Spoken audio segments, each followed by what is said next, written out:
This auditorium has remained a space that has fed people's curiosities for a really long time. And each MOG Sunday has fostered conversations that are sensitive, important, and necessary. And we appreciate everyone who has walked through these doors with that same intention. We exist because of you.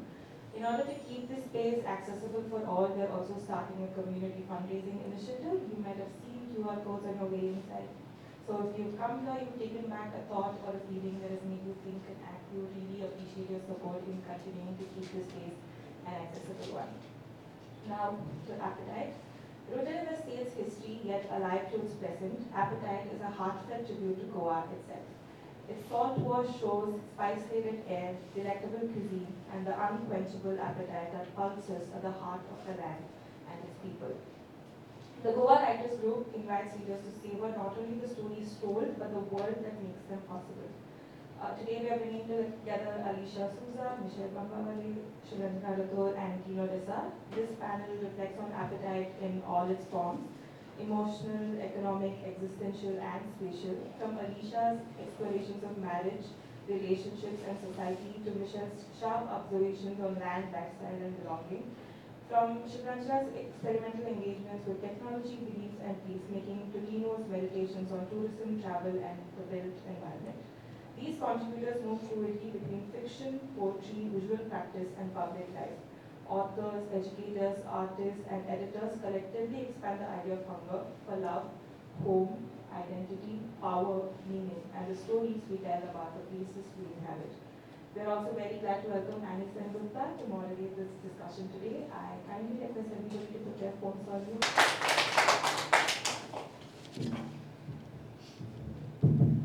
All right, thank you, Ahastya, thank you, Nilamkul, thank you, Shada, and welcome everyone to a conversation which I hope you will enjoy. And let me start things off right away. Appetite is edited by Ranjana and Tino, and I think let's first hear a little bit about the book and then we'll go into some details inside. So, why don't, Shivranjana, Tino, why don't you tell us basically how the book came to be, how the idea came about, why Appetite was chosen, and then a bit about the actual process of bringing the book out. Can you talk us through that? Good morning, everyone. Shivranjana and I have decided that I will tell you, since this is an anthology of the Goa writers, for those of you who don't know about Goa writers, I'll tell you something about Goa writers, and then Shivranjana will tell you more particularly about the anthology.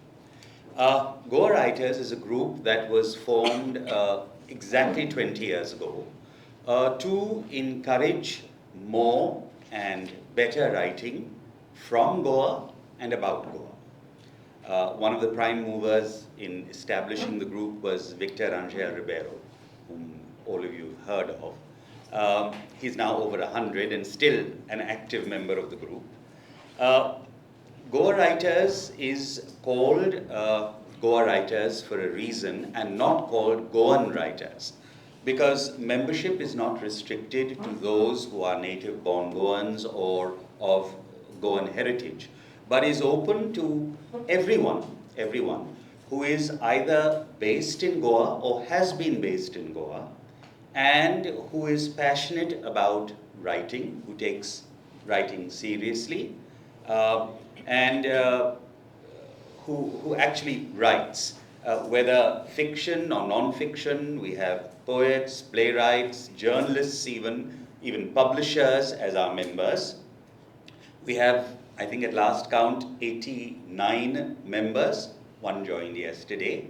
And the vast majority are based in Goa, about 65 are based in Goa, but a few, though earlier in Goa, now are in all 5 continents of the world. We have members in America, in Europe, in Australia, and even in Africa. The Goa Writers periodically comes out with an anthology. In the sense, this is, I think, the third. There was one anthology which was not entirely of Goa writers, but this is the third which is exclusively of Goa writers. The first was Inside Outside, which came out before COVID. Then 2 years ago, we had ways of belonging. And now we have appetite. Shivranjana will tell you about appetite, but basically the idea for appetite started about a year and a half ago in Annie's house when he and Anjali treated us to a marvelous meal.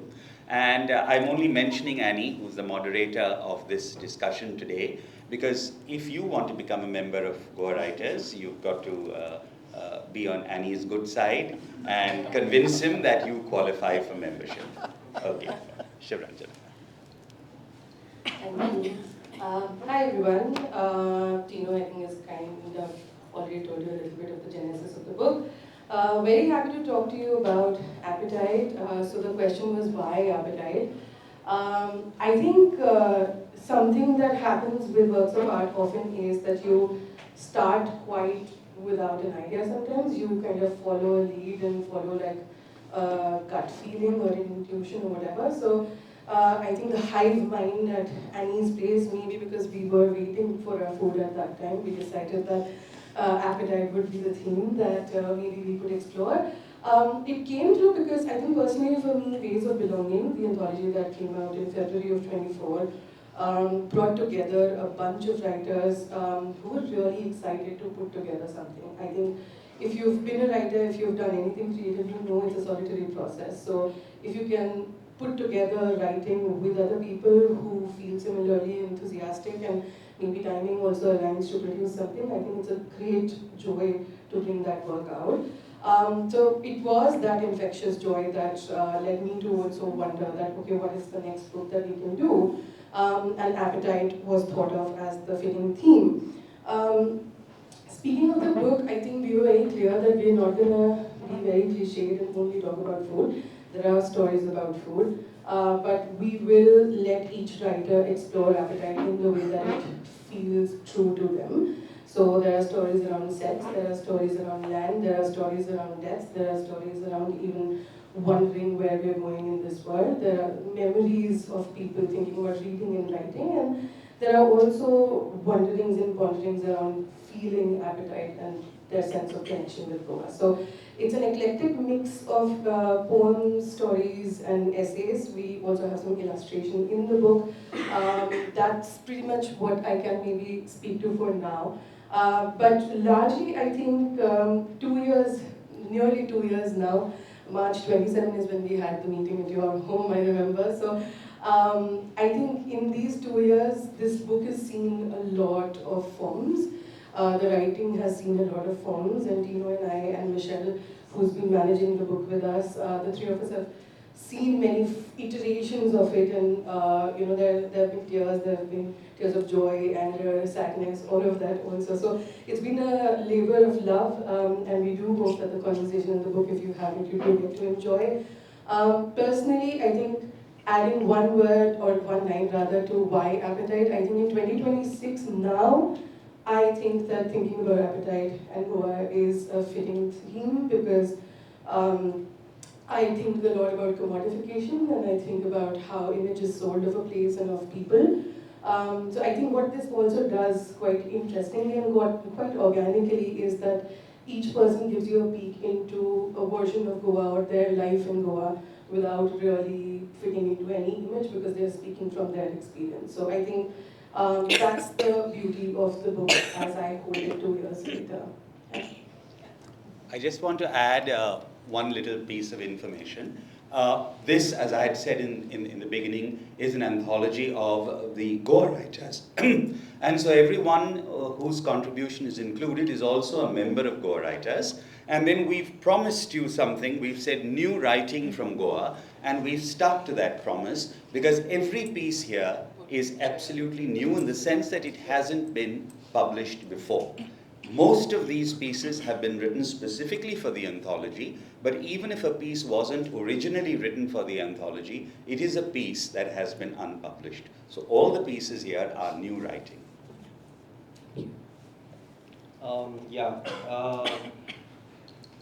You know, the thing is about an anthology is, which I think is a positive point for an anthology, is that kind of slightly addressed by Shivranjana. about the variety of stuff. You know, there's so much variety of themes, ideas, storylines. Um, do you feel that that variety is comes across strongly in the book? I mean, is there enough variety to attract most people with some story or the other? Uh, I think absolutely, Annie, the variety is huge because, see, we had only kind of two restrictions. One was that the pieces had to deal with appetite in some way or the other, because this was our promise. When you have a theme, that has to be a theme. Now, in the fiction pieces, we said they need not necessarily deal with Goa, because as we said, members of Goa writers write about Goa, but also write from Goa. So you can write about other things rather than Goa only.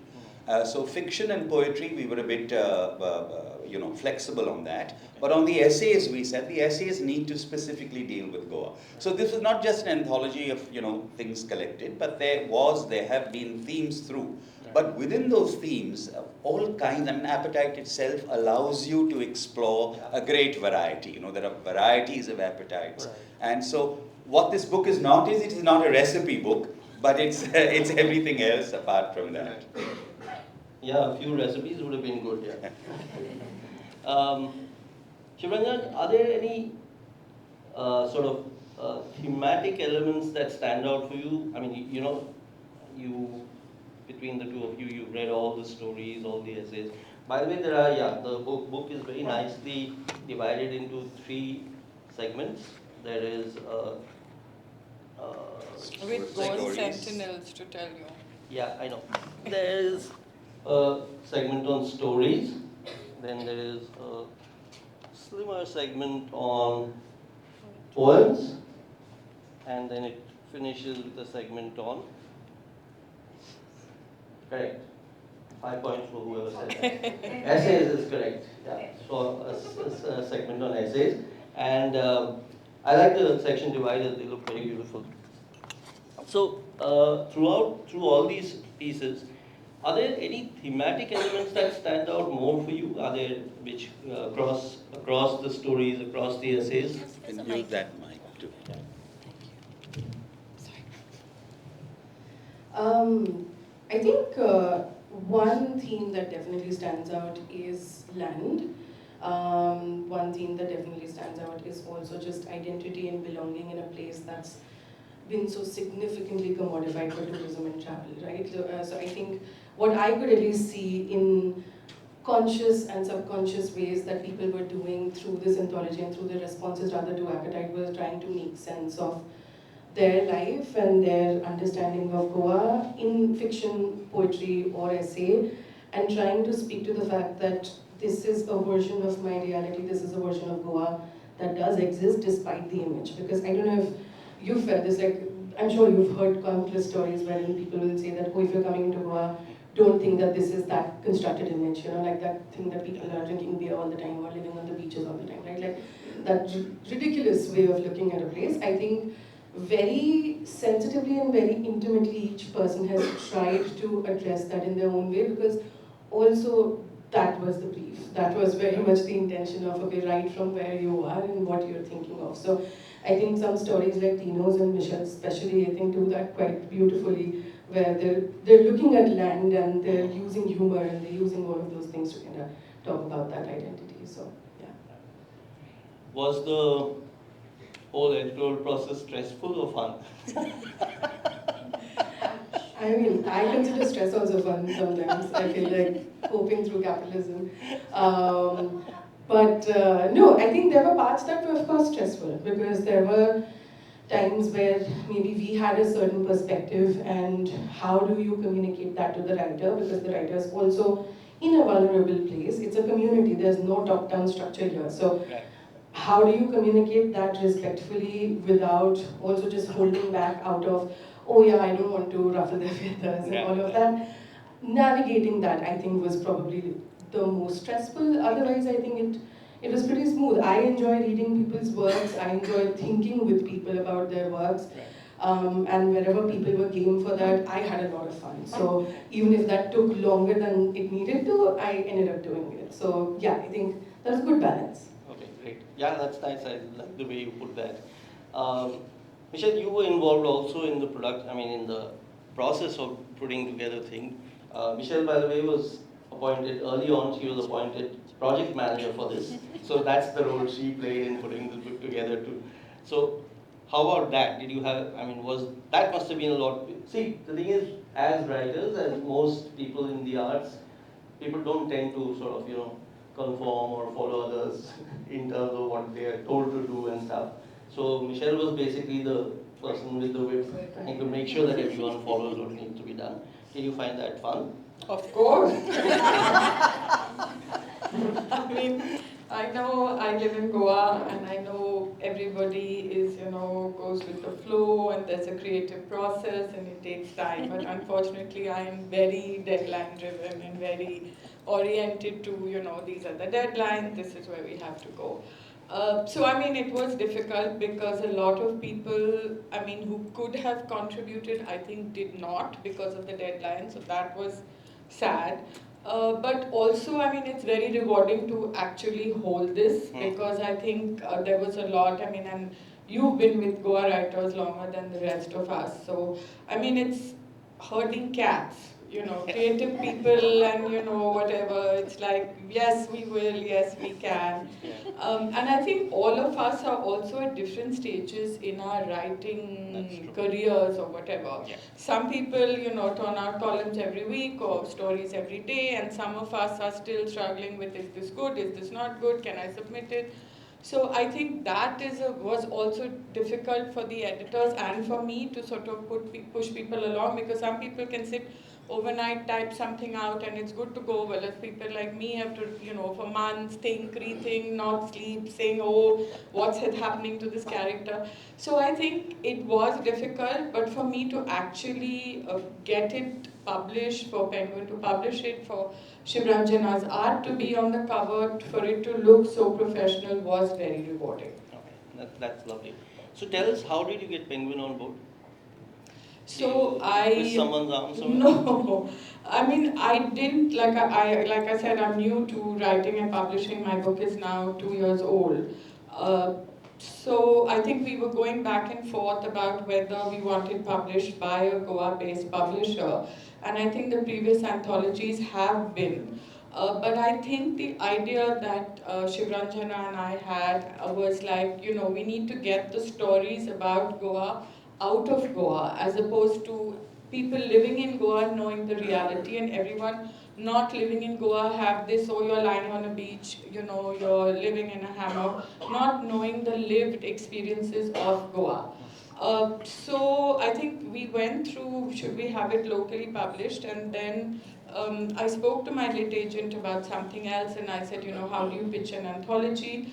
So she said, you have a good relationship with your editor at Penguin, why don't you just write to her? So I did, and the editor was open, but we had to go through the whole process. We had to pitch it, you have to write an outline, you have to give author bios, you have to give samples. So it worked out. And then I think to me the other good thing was the Penguin editors, they absolutely respected our editors and they relied a lot on them. They did not take over any pieces or anything. They said, you have professional editors. So I think that was another rewarding experience, that, everybody's voice was heard, everybody was taken. But they brought that professionalism in terms of the line editing, in terms of the fact checking and things, which I think traditional publisher brings to the table. So that was my experience. Okay. I was going to ask you this actually. Michelle, of course, answered a lot of it, but how was your experience with Penguin? It was an excellent experience, and Michelle has answered it all. It was unexpectedly easy to work with Penguin. Of course, Shivranjana and I had already put in a considerable amount of work in terms of editing the pieces, but that was, I think, useful because we were able to then show Penguin something worth publishing. We always ran the risk otherwise of Penguin saying, this is something which we can't publish. And they respected what we wanted. We said only pieces from Goa writers, because this is an anthology of the group. So there are big names, there are writers, though we also have a Jnanpith award winner who's written here. Bhai has written a story here. So we have big names among us, but there are big names also outside. Yeah. But we said no, this will be only of the Goa writers, and they accepted that. And as Michelle said, they respected, ultimately, they gave us the editorial choice. They made many suggestions, and they helped a lot in terms of line editing and correcting and things like that. But I found the process, I didn't expect it to be so easy. I thought that they would, run roughshod, being such a well-established publishing house, but they didn't. Yeah, one of the dangers is that they might have their own idea about what stories may not work, or ask you to drop something. None of that happened, right? No. Okay. The other thing about the book which I really like is it's beautifully designed. I mean, that adds to the whole allure of the anthology. It's a lovely, beautifully designed book. And I really like this cover. I think the cover is very, very evocative. And this is basically an illustration done by Shivranjana for a story inside, and they've used it on the cover. For a poem. Sorry, for a poem inside, yeah. Very nice, beautiful. And so, did you also feel, do you like the cover? I'm sorry, the design, not the cover, the cover of course. But do you like the design of the book? I mean, did you feel it works well? I was very invested in that process, in the back and forth with them, because like Tino said, that I think the way that the processes are set up for a book like this, where they were churning out an anthology with essentially 2 people that they had to deal with, they didn't have to cut 35 checks. So I think they were fairly collaborative with a certain perspective that we were coming in with. And I think when they saw this illustration, and I pitched it to them that, okay, this is a suggestion that's actually coming from one of the writers, what do you think? They were very excited about it. And then the designing process is something that we then got into a lot of conversation in, that how do we also bring in, because this is a strong piece of visual in the book, so we do want it balanced, because we also have Alexi's graphic essay on how to write a graphic novel. So I think we were trying to figure out how do we balance out the bookends of that essay and this cover, and that's where the idea of the Sentinels came through, and we led that process. Again, we like Tino and Michelle gave sample images. About and that, yeah. So all of that is something that came through us, and again, they were very, very collaborative, because it was very fun, wherein they were just very curious about how we're thinking, what we want to do, and how can they support us. I think that was the way that they approached us. All right. And this lion, soldier, and rooster that we have here, I mean, these are typical of Goa. All of you have seen it on gates and things like that. Yeah, our house that Also has one of them. The lion, not the one we are in now, but earlier we used to have. So it was a. So you'll see these 3 on houses in Goa everywhere. Yeah, absolutely. In fact, our house where we were earlier was built by someone who was at the time in Africa, in Uganda. So on the gate was the flag, the coat of arms of Uganda has a shield and a bird. Yeah, an ostrich on it. And on top of the gate, on one side, on one of the pillars of the gate was a very cartoony looking hunter with a gun, and on the other side was a globe with a lion over it, also very cartoony looking. So it was really when I saw that, I thought of that immediately. All right, so Alicia, let me come to you. So we're going to, every one of them has a piece in the book, and some have more than one, and we'll just ask them to read from their pieces.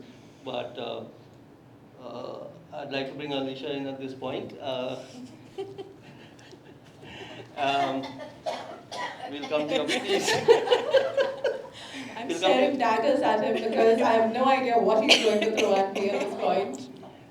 So, you're one of the newer members of Goa Writers. So my question to you is softball. How has it been to be published by Penguin in this anthology for you? It has been an unbelievable experience. I never thought that a piece of mine would be featured in an anthology like this. As Tino pointed out, we have some big names here, some of which are, seated on the stage beside me, but some of which have been writing for almost decades, I can say.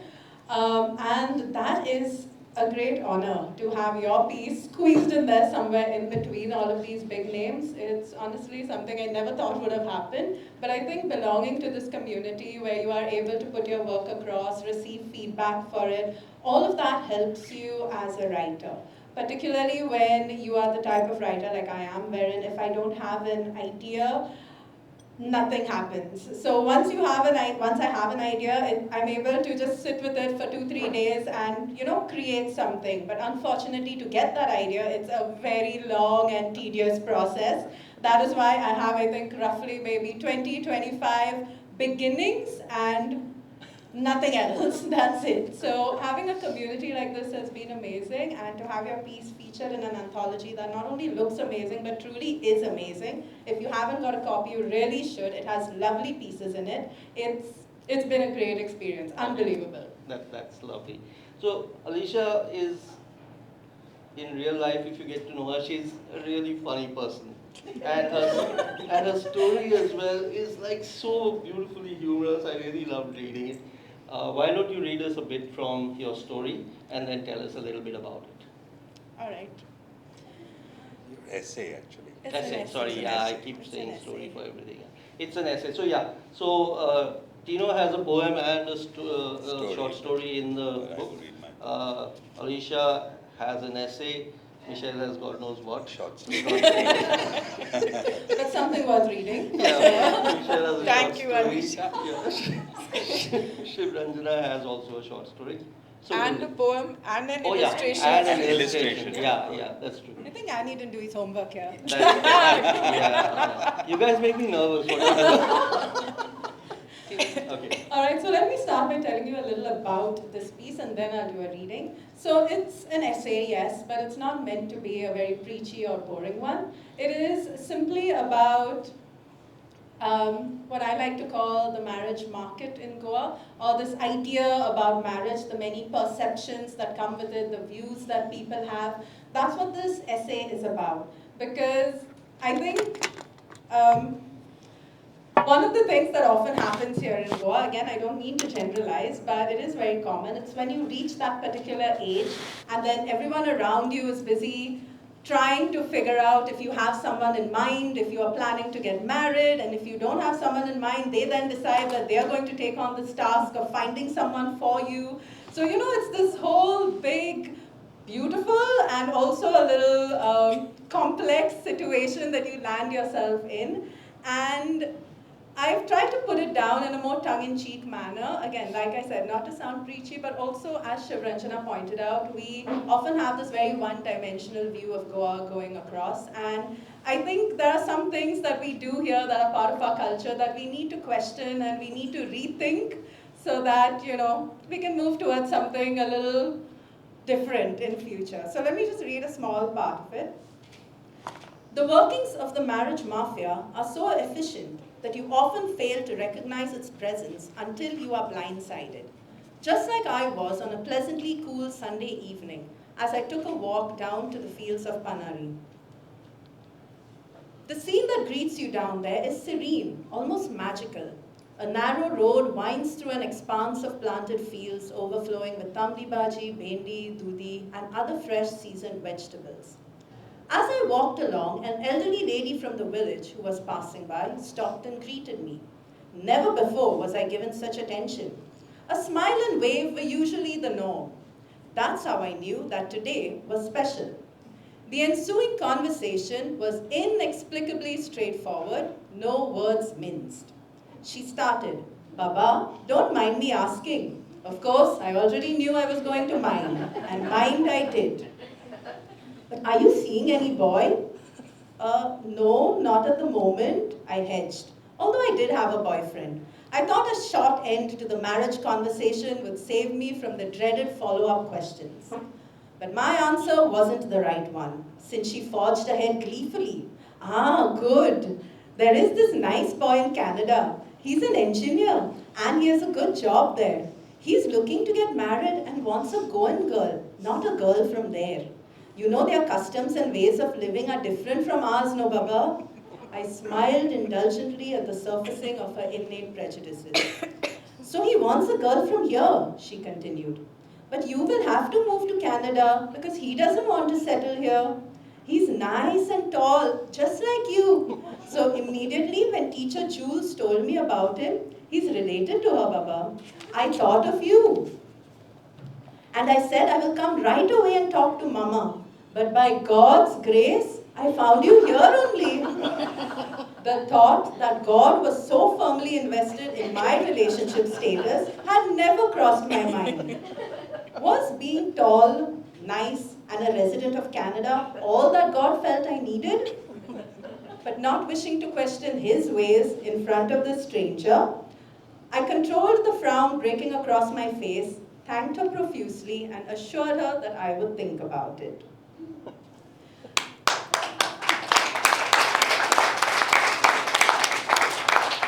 I'll take another small excerpt from here.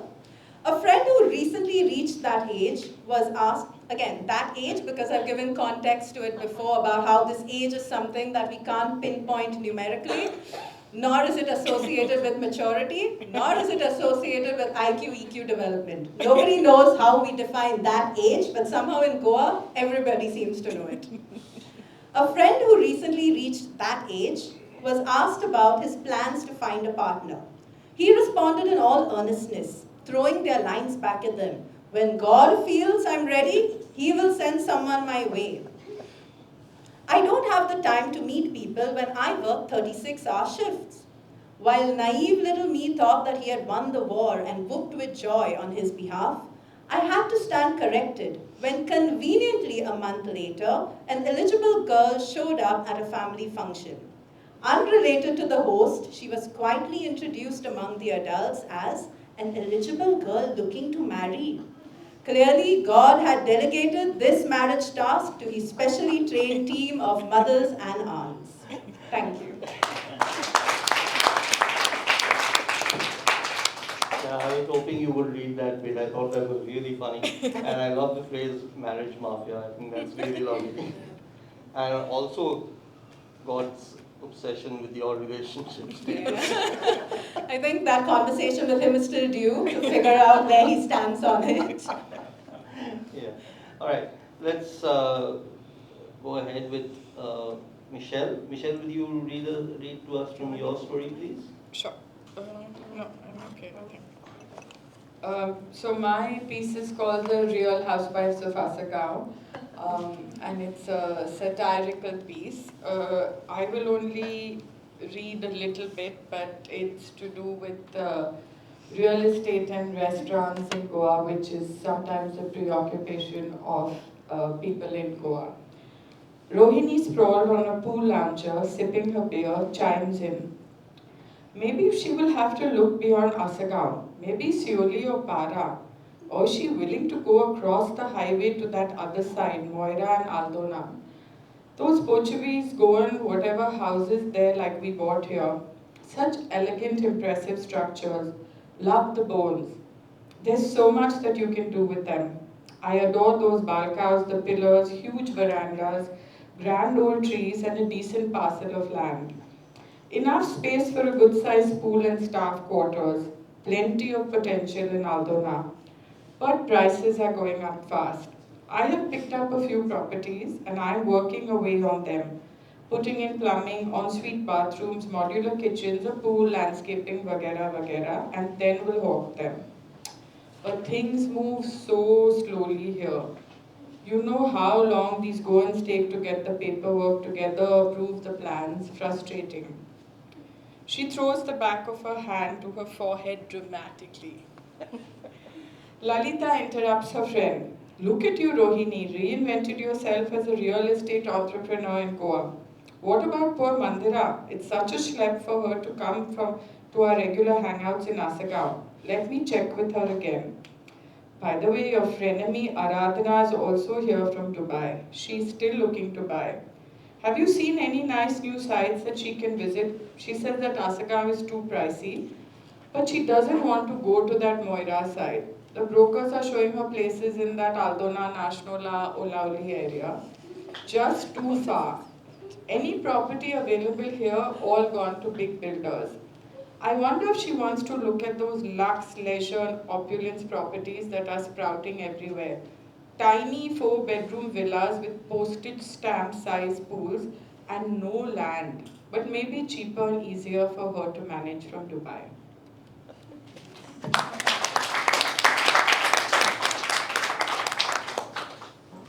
Also a very funny story, your piece. But, I mean, besides being funny, if you read under the line, I mean, read between the lines and you're aware of what's going on in Goa, it's a sad and scary story in many ways.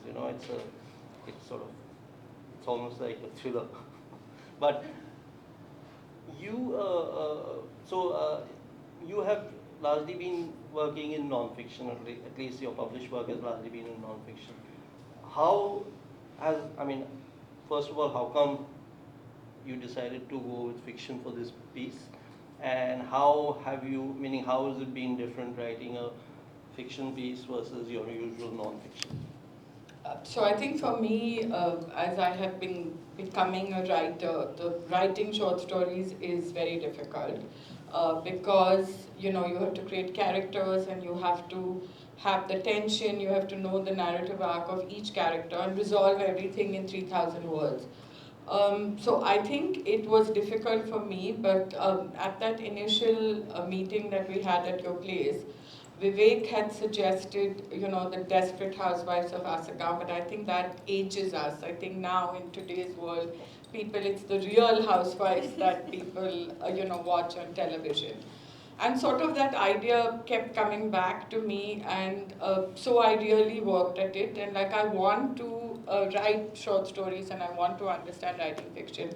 I think it's easier to write fiction because in non-fiction you have to be very honest and true to yourself, whereas in fiction, you can make up a lot of stuff. And I think I wanted it to be satire and tongue-in-cheek, but a lot of people, their interaction with Goa is only through the lens of restaurants and real estate.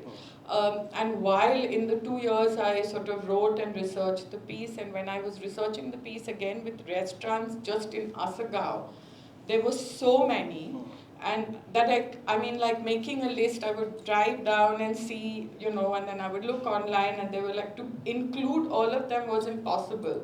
So I had to look at sort of buckets of, okay, I'll only focus on cafes, and then I realized South Indian for some reason and Asian for some reason were the three, popular buckets, and there were just more springing up every day across next door. And then, again, in the time of writing the piece, I had started off with, with my non-fiction, writing the actual names. And then they kept changing, so every time they came back, that restaurant had closed down, something else had opened up, the coffee shop had closed, and I couldn't keep up. Yeah. And right at the end, Shivranjana was, why don't you spoof the names? Yeah. And I was like, that's a great idea, but I was like, this is the end, I need time, I have to think about it, I can't do this.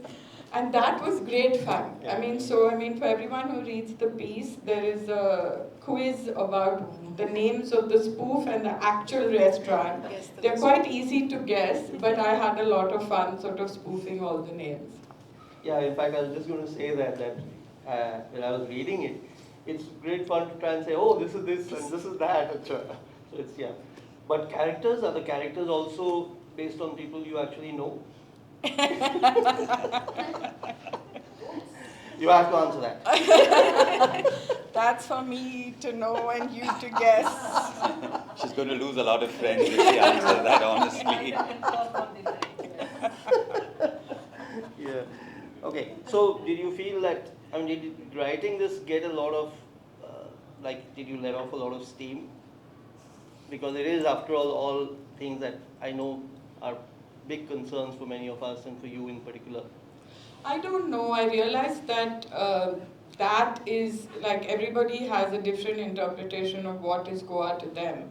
And that is Goa to a lot of people. And every time I think, oh my God, maybe I'm too cruel, I'll run into somebody whose whole life is, behind a high wall with a big pool and knows the restaurants and that's it. And they'll say to me, I've lived in Goa for 10 years, but I don't know anything about this. And I'm like, I've lived in Goa for 5 years, and there are lots of people who live in Goa who have a different relationship. So it's what you choose in terms of the appetite. And I think for me it was, the land and the food and whatever, which has nothing to do with Goa at all. So. Yeah, what you're saying is absolutely true. One comes across, especially since we moved here from Delhi, we have friends who've also come the same way much later. And they live in these gated complexes exactly in the kind of environments that you described. And then they say, oh, Goans don't like to mix. But they are the ones who don't actually like to go out, learn anything about the community, so it's very much true. Tino, do you want to read for us from your poem? So Tino's going to read from his poem and tell us about it because, I must say it's a poem that needs explanation. I struggled a bit to understand it from time to time. Well, the poem is on.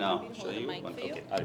The poem is on page 187 for those of you who have appetite. I'm only saying this because I think, a poem is not only what you hear, but what you see on a page, because then line breaks and internal rhymes become a little more apparent. It's on page 187. It's called Bread Upon the Waters. When the game of cards was done, and they played their 21, the evening folded in upon itself like an accordion, and the salty darkness lurched into window viewed, woozy already from the yaw of the waves and the last touch of the soft golden pour of the setting sun. Then in they came, the four knaves, with their bags of mischief, and all manner of delicious evils. The knave of spades, that jack of all trades, sang all. Tell it to all the world and his wife, he sang, or wife to be, with a chuckle, poke, snicker, bang. Clubs was hoarse with fear and shame. None, he groaned, none must know. These thoughts have strayed in too many corners. Suddenly, it is I who shine with the dazzlement of diamonds, I who pour liquid fire into your cupped hands, and I who burn. The third then grew silent. The fourth spoke. Love is not the scrunching of sheets. It is first the delicate touching of limbs. Oh, the innocence of it, scenting the room with musk, to break your heart. The night through they gawped in wonder and guilt, then slipped through the creases of light that flit through the curtains, parting in the dawn-wrapped breeze, and leapt laughing into the bits of day, new scattered like bread upon the waters. So, basically, I think that in a poem, in writing a poet sort of sets the context and creates a mood and then uses some words. But ultimately, and this is what sets poetry apart from prose, I think a poem belongs to the reader. And the reader can make of it what the reader wishes, not necessarily what the poet meant. Also, many poems have, not all of them, but many of them have two levels. One is the personal, and one is the more general. The personal, I am not comfortable with sharing, so I won't speak of it, but I'll speak more of the general aspect of the poem. What I have done here is try to use the metaphor of a deck of cards. We know all these casinos also in the Mandavi, but basically a deck of cards. And in the deck of cards, I've used the jack more than any other, because the jack is also called the knave. And a knave is also someone who is, mischievous, wicked, even a deceiver. And this, in a sense, I thought would be the best metaphor to describe appetites. And they come in through the window is like, entering your life, entering your mind. and with a variety of appetites, and whether they may be appetites for sex, they may be appetites for money, for greed, wealth, whatever, or just fun, just mischief. And after you know playing around with their appetites in a person's life, then they go out of that window. Maybe if the appetite is satiated, they go out of that window back. And then the poem ends with a new day.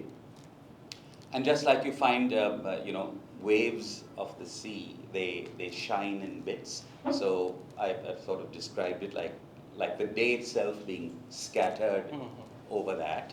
And I've used bread upon the waters. It's a phrase actually that comes from the book of Ecclesiastes, saying, cast your bread upon the waters. Now, this is a phrase that till today scholars have, it's written by Solomon, but scholars have not been able to agree on what Solomon meant by cast your bread upon the waters, and then later on he says, and the bread will come back in some way. But different people have different meanings to that. The meaning I have chosen to take in using the phrase bread upon the waters is,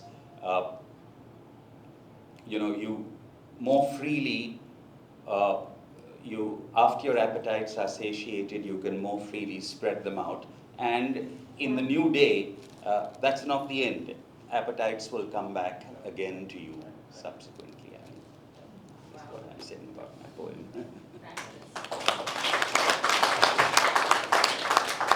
Yeah, Tino's one of the great poets that you will find. It's really great reading his stuff, and the poem here is also fantastic. In fact, Goa Writers has quite a few very good poets. Do you want to talk a little bit about Goa Writers, poets and Goa Writers? I mean, not specifically about anyone, but just the thing of, is it good for you to be in a group which also has No, absolutely, poets? because in Goa Writers we also have this kind of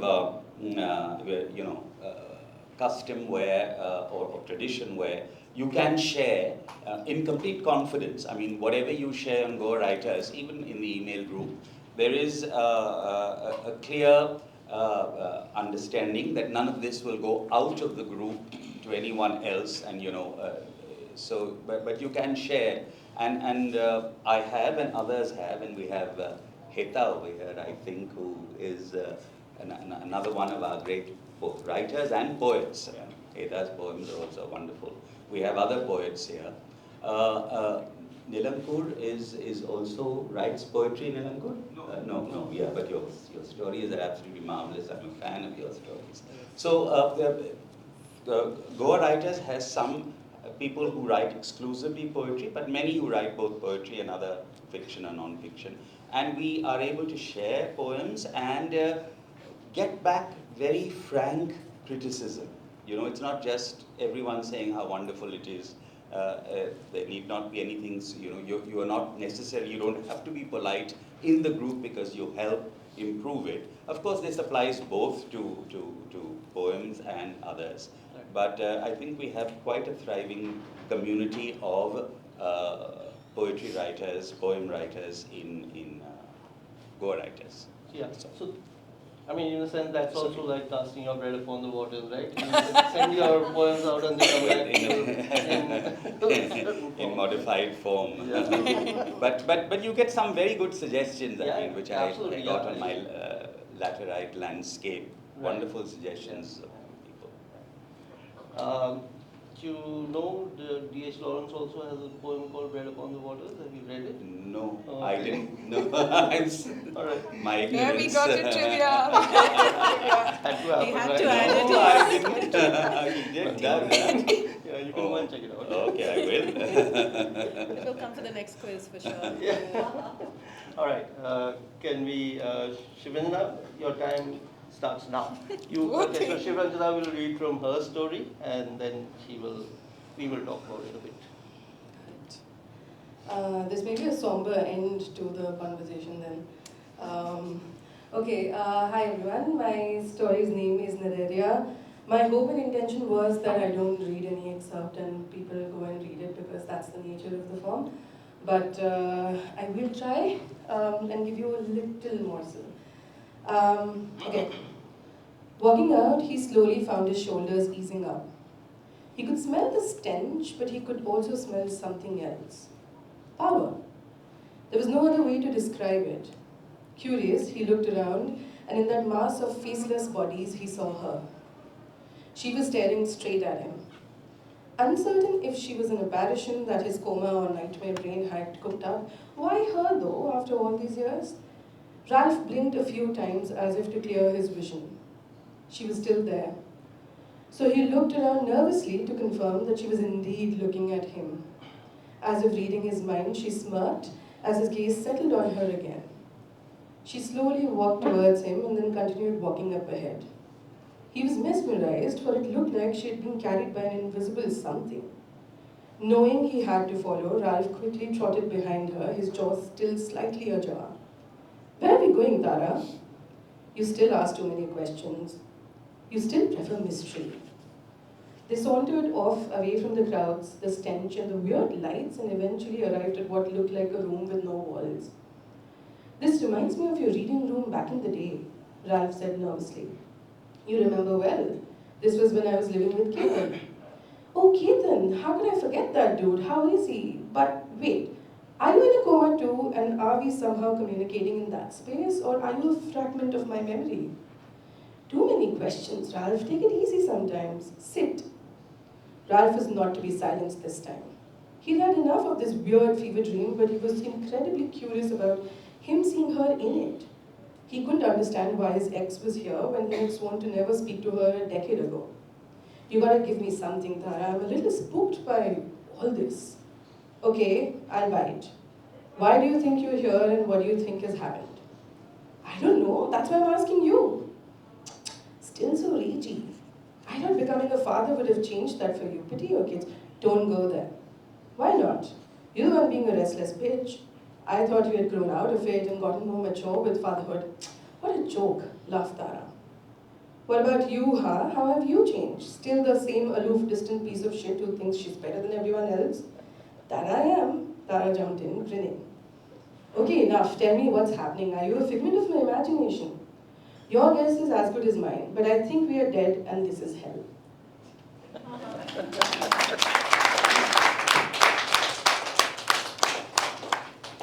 So I think, like Tara, you like a sense of mystery as well, because you left a lot of questions unanswered in the story.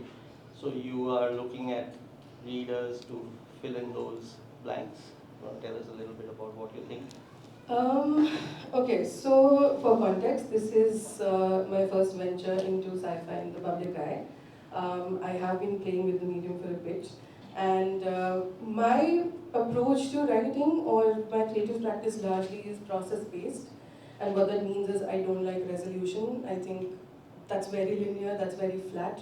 I enjoy making layers and then leaving it for whoever gets to access it to make of it what they want. So I think that's what I'm doing here. In terms of inspiration and in response to appetite, trying this out, there are three things that come to mind. One is, I think, just existentially, even if we talk about land so much, after a point I do get very tired because the pace and the scale of commodification is never ending.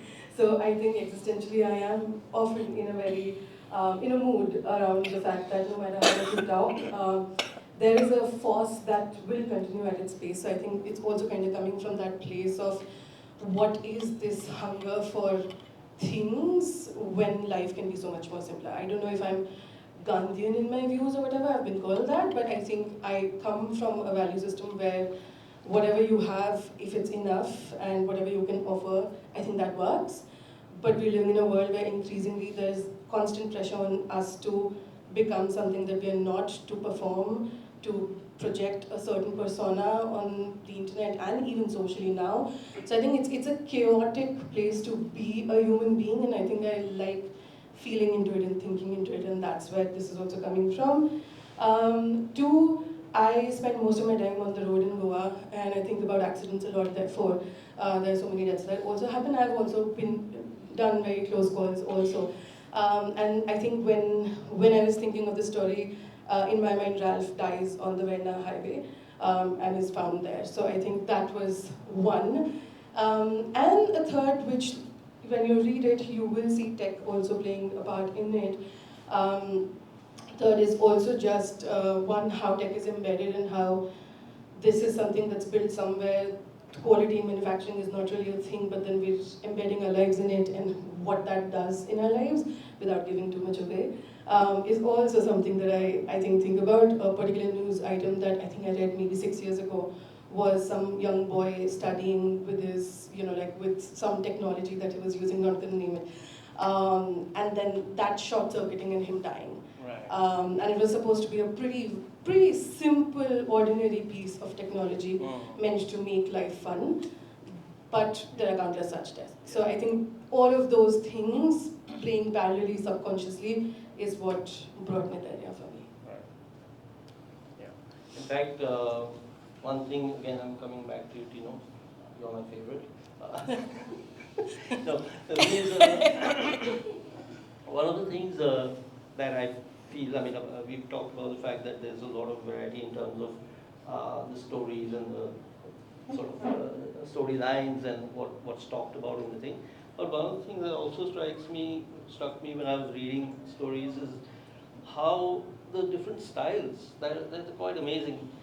Her story is followed by yours, like I said, also has a short story in the book. It's followed by your story, and I really was struck by the contrast in the way the stories are.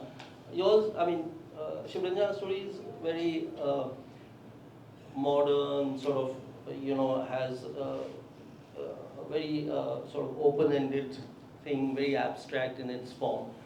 Yours is lovely in other ways. It's very classical. You describe things in such beautiful detail.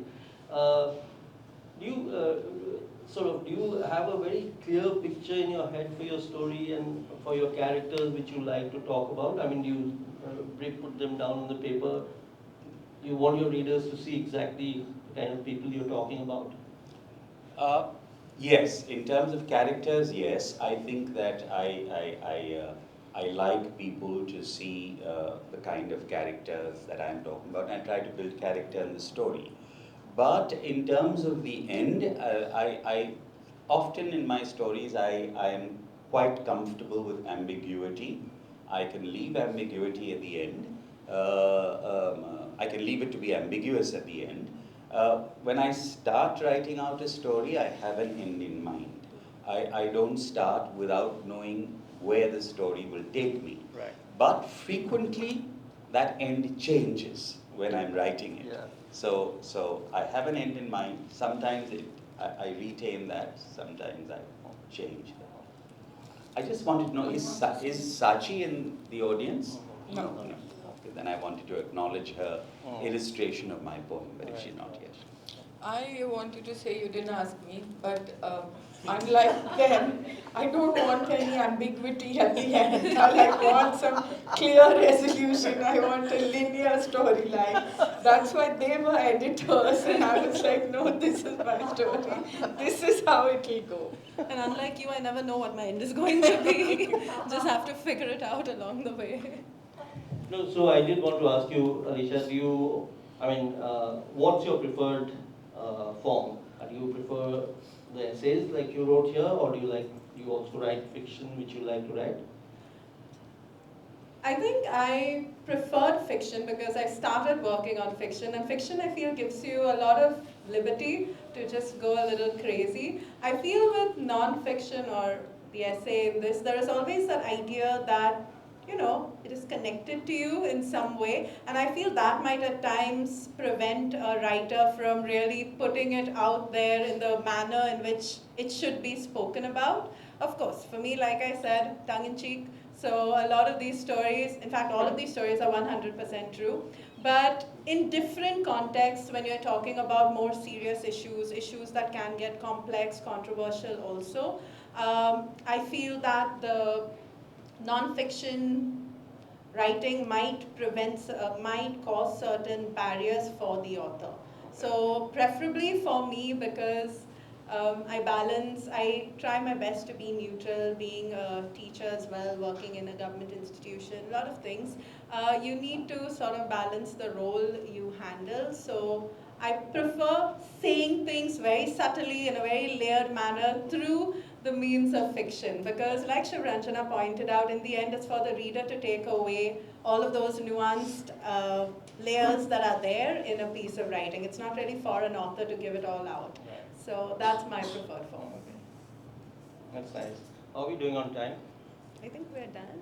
12:30. Yeah, Oh, we have to ask 12:30 questions. or- Yeah. oh, okay. All right, yeah, so then I was, okay. I'll bring it up to the audience. Any of you who have any questions, the people we planted who were to ask the questions. All right, does anyone have any questions? He's not a planted one. Yes. Yeah, not a plan. But can we start with having your name and then you can, yeah. My name is Bobby, and my question, so with the way Goa is going, where distinct villages are melding into one in the name of development, where if you go to a Goan restaurant, you get paneer four ways with Bollywood music, where you drive down the Kandoli strip and you have 16 Jain restaurants. Is this an evolution of the Goan culture, or to quote a Guns N' Roses song, does Goa have an appetite for destruction? I think I'll let Michelle answer this. So, just a second. Yeah, can you say One of the reasons I'm giving this to Michelle is she's involved in many of struggles of this kind, and her story does cover in some aspects of this.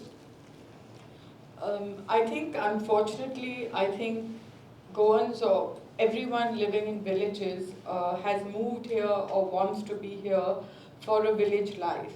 However, the politicians that we have elected or have somehow elected themselves, they have a very different agenda of what they see as development and what development is. And it is very mass tourism based, like you said. I mean, in my book, I talk about Kalangut in the 70s. And now I don't even want to go to Kalangut because, like you said, they're just Jain restaurants and there's loud music and there are lots of, I'm sorry, but creepy single guys just everywhere. So I just don't think it's safe to go. But unfortunately, that has moved now from Kalangut, Kandoli, Baga, Anjuna, Moje, Ashwe, and it's just happening. And it's the same politicians who are just moving with it. And so I live in Seoli, and I mean, Nasaga is next door, and so I see that development. And I have tried to get involved in the Gram Sabha and things to try and do whatever your bit you can. But it is very, very, very difficult because of the politicians, the power they have, the nexus with big builders and things like that. So I mean, for me, it's like, let me do my bit, even though you can't control it. But issues like water, garbage, sewage, which we are facing, I think as citizens, we need to sort of get involved in that, because if we are committed long term, we are not going to have air, we are not going to have water, and we're just going to be drowning in the plastic we see. So unfortunately, the politicians and our agenda are not coinciding. So, Anyone? Yes. More about the book, please. Hi, my name is Purobi Bose, and I'm not familiar with the Goa writing community. So one of the questions is basically to understand, do you also, because it's written in English, so I was wondering, do you also have in mind while you were thinking about appetite, people who won't be able to express themselves as clearly in English, might be in Konkani or another language, would that have been added in this? Sorry. No, I just wanted to say, well, it is in English. We can't deny that, and because most of the members of Goa writers write in English, but one of the short stories there was originally written in Konkani. Then it was translated and it has been included. We have another writer whose poem is there, Salil Chaturvedi, who writes equally well in Hindi. But his Hindi poems are not included in the anthology because we thought that, very often from the point of view of a reader is generally unilingual. And when a reader is paying for that and buying it, he expects to have access to all the material in that book, which does not preclude another anthology coming out by Goa writers if there is adequate material in some other language also. I don't know. And thank you for asking me that question. Also, I think it's also something that we, at least I definitely think about, that it's an unresolved question, really, because we are a group of 89 odd people. Within us, there are Odd writers. being the operative word. Yeah, for sure. I mean, It's about the number, not about the no, but also I think this tension or this reality is not something that we're not aware of. We do have writers, thinkers, poets who are also writing in Konkani and Hindi. The proposition to send in a piece for the anthology was open to all 89, including the ones who speak in those languages. But some could not respond, some chose not to respond. Again, it was on free will. But at the same time, I think something that we've been very clear about, and in the blurb for the book as well, we've been very clear about, is that this is a part of some writers in Goa. We are not representing Goa in any way, shape or form, and we're very careful about that because we don't want to feed the same problem that we ourselves do not like. So we're very clear in terms of our positionality. We are people who have access, we are people who have privilege. In fact, we're all sitting here and talking to you. We are a group of people who are not really suffering on the margins, as to speak. But I think with that, the hope was that we choose not to represent, but how can we still show the intimate and the present? And to the former question also around, because again, these are all interconnected for me, there's a gathering that happened, the protest that happened in Azad Maidan today.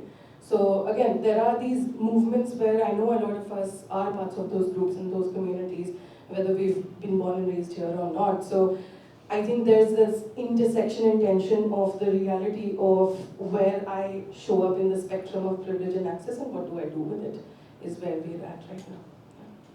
Yeah, I think maybe we should, in our next anthology, focus on trying to get in some of, because we have some very good Konkani writers in the group, bring in some of those and maybe have a multilingual anthology. It may have a very distinct, different readership. Yeah. Good question, thank you. All right, anyone else? Yes. Mr. Eric Pinto. My name is Eric, and I have a problem with the cover. You say appetite. I would like to have seen a nice Rechar Bangla with the Rechar losing out and maybe something connected with it. Why not? And why this way? The Reshar is all in his moustache. He's at Sorpotal actually. He's at Sorpotal and he's also waiting for more Sorpotal. He's waiting. Yeah. No, thank you for that question. And I know I've been told that I've been very evasive about my responses to the cover because again, visual art is meant to evoke emotional reaction. So if you hate it, thank you for sharing that.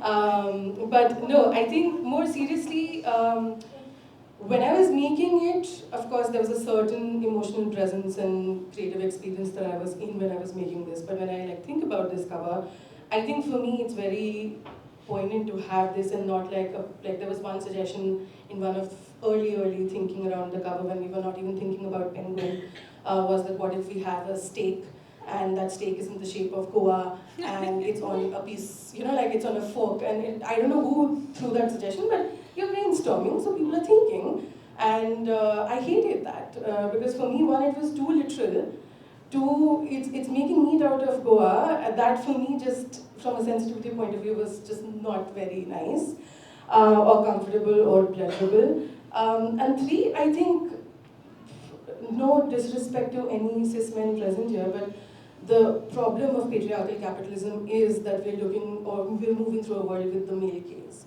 So I think that's really the problem here, the commodification, the transactionality, everything is from a patriarchal lens. So for me, I think it was very evident that, you know, the hunger for objectification, the hunger for commodification, the hunger for exploitation never really ceases within this kind of a structure.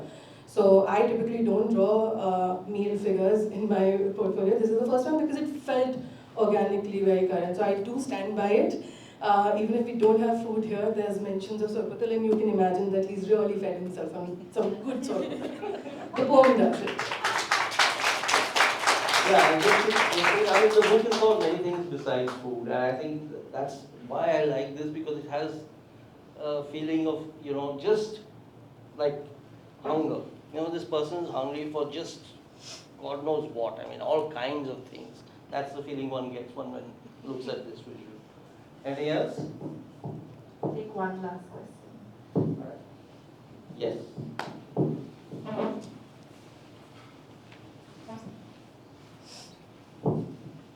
Hello everyone.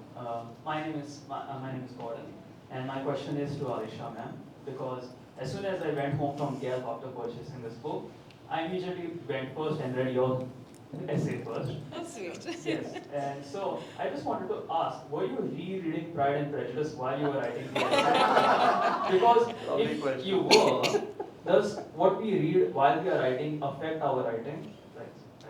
I think that's a lovely question. He was one of our great students, by the way, very well read, so I expect a question like this from him. No, I was not reading Pride and Prejudice, but the reason I drew attention back to Jane Austen in my piece is because I feel that a lot of that mentality, you know, it is a truth universally acknowledged that a young man in possession of fortune would be in want of a wife. That is precisely what I'm trying to debunk, and I'm trying to say just because, and that's a line in fact that I have, that, you know, no, Miss Austen, you need to know that a man or a woman in possession of a fortune or a good face or a good heart may not always be in want of a partner. So I'm trying to change this idea, or rather I want people to think a little differently about this concept of the next thing on your checklist when you reach a particular age is marriage. I don't think that is the norm anymore, and I think that it's okay to maybe look at that and say it need not be the next thing on your checklist. So no, I was not reading Pride and Prejudice, but it's a great text. I honestly loved that text because it helped us problematize a lot of things. It helped us question a lot of things when we were reading it back in college. So I felt a lot of those influences are still there in our Goan society, maybe even other societies, but again, I'm speaking from this more personal point of view.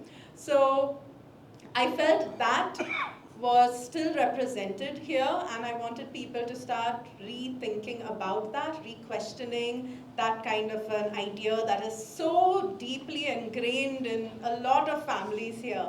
And like I mentioned, even if you are not keen on looking for a partner, and if you're happy in your life, you will have others around you who will converge and start hunting for people and then just throwing them at you and say, you know, this person is there, that person is there. So it was all of those things that I wanted people to just re-look at. So that was what really led to the integration of Jane Austen's comment in my book, in my piece. Thank you, Gordon, for that question. Yeah, Gordon, I'm glad. I think we are out of time for questions. So I'm glad you came in with that as the last question. For one thing, from now on, we'll all call you Alisha ma'am. Last year I was the youngest person in the group, so now it's upgraded to Alisha ma'am. I'm getting used to these new identities because that's what we're all about.